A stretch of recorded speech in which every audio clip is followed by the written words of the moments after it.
আমিও। এক কাজ কর, চিকেনটা খেয়ে নে, রাইসটা ফেলে দে। তোমরা কি জানো এক একটি অন্নদানার পেছনে কত পরিশ্রম লাগে? তোমাদের এইভাবে খাবার নষ্ট করা মানে আমাদের মাথার ঘাম, চোখের জল সব নষ্ট করা। আমাদের ক্ষমা করে দিন। আমাদের বোঝা উচিত যে খাবার আমরা চাইলেই পেয়ে যাই সেই খাবার তৈরি করতে কত পরিশ্রম হয়। আমরা আর খাবার নষ্ট করব না।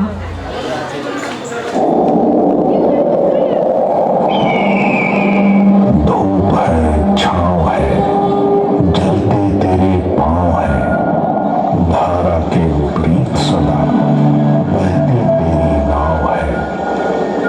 जिसने ये दुनिया बनाई उसको कहते भगवान है। जिसने हमको अन्न दिया वो भारत का किसान है।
খাবার নেব এবং বেঁচে যাওয়া খাবার নষ্ট করব না। চলুন খাবারের মূল্য বুঝে অপচয় বন্ধ করার শপথ নিন।